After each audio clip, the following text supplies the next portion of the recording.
bintu naddala ebisookerwako mulamu obwa bulijjo gyeyongera okulinnya era ebukeredde olwaleero ebbeeyi y'amafuta ku masundiro agamu ng'etuuse kusinjika kaaga ekividdeko ebintu ebirala okulinnya ekikalubiriza ennyo entambuza y'obulamu n'okusinga mu bantu ba bulijjo. Zino ze zimu ku nsonga ezaatanulwa Dr. Kizza Besigye okuvaayo akunga abantu okusitulira mu bassa akazito ku gavumenti ebeereko nekyekola okulaba ng'emiwendo gy'ebintu gikka wansi gisobozesa abantu okubeezawo obulamu.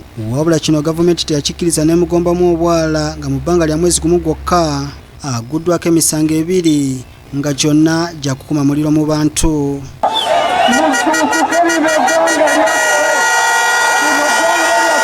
Besigye akomyewo ekyaliro mu kkooti okusaba okweyimirirwa ng'ali wamu n'essamero Otalubega mu Kaaku era baleese abantu ab'enjawulo okubeeyimirira okubadde omumyuka wa Lord Mayor wa Kampala Doreen Nyanjula, omubaka wa Kitigumu Onekalit Dennis n'abalala.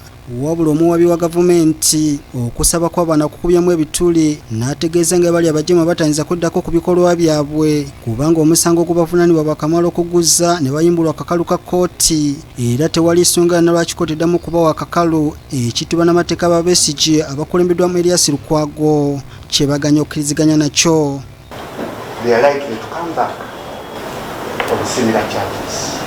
Oluvannyuma omulamuzi Asumani Muhumuza awummuzaamu kkooti eddakiika 15 era bw'akomyewo mu nsala ye ategeezezza nga batalina bukakafu nti singa ayimbula Besigye ne Mukaaku tebagenda kuddamu kuzza musango gwe gumu era n'abategeeza nga batalina kukozesa kkooti okuzannya ebyobufuzi bw'atyo n'abasindika mu Kkomera Luzira okutuusa ng'ennaku z'omwezi lumu Ogwomusanvu lwe banaakomawo okuddamu okusomebwa omusango gwabwe.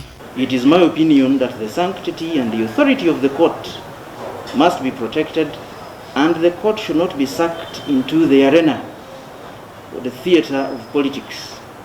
And on that basis, the application for bail is rejected.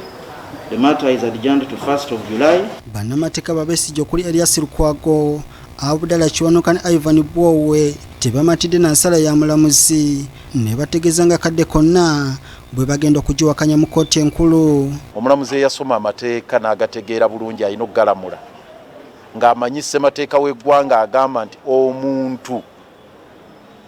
omuntu yenna aleeteddwa mu kkooti abeera talina musango okutuusa ng'awozeseddwa ne gumukka mu vvi. Era ng'ensonga eyo tugirambise bulungi nti yadde Dr. Besigye ne Mukaaku babagulako emisango ku mulundi guli naye ssemateeka abagamba tebalina musango gwonna. Erias Lukwago avumidde engeri omulamuzi Muhumuza gy'atapusemu amateeka ekintu kyagamba tikityobola ekifaananyi ky'essiga eddamuzi n'asaba bakulu mu kitongole kino okubaako ne kye bakolawo. Twewuunya nti ekitongole abakulembera ekitongole ekiramuzi oba ebigenda mu maaso babiraba oba babibasanyusa oba nabo babikkiririzaamu. Bituwa ekifaananyi nti oba ekkobaane lyeyongedde wakati wa state ne judiciary okutulugunya bannayuganda. Guno gugenda kubeera mulundi gwa 2 mu bbanga lya ssabbiiti 2 zokka nga Dr. Kizza Besigye addukira mu kkooti ekkulu okusaba okuyimbulwa akakalu ka kkooti ng'olwasembayo yali awakanya eky'omulamuzi wa kkooti ya Buganda Road Sieno Omugisha okumusaba ensimbi obukadde 30 ez'obuliwo okusobola okumuyimbula. Kkooti ekkulu kye yasazaamu nemuyimbula ku bukadde 3 ez'obuliwo. Robert Nestor Kayongo, BBSKATI, Gambuuze.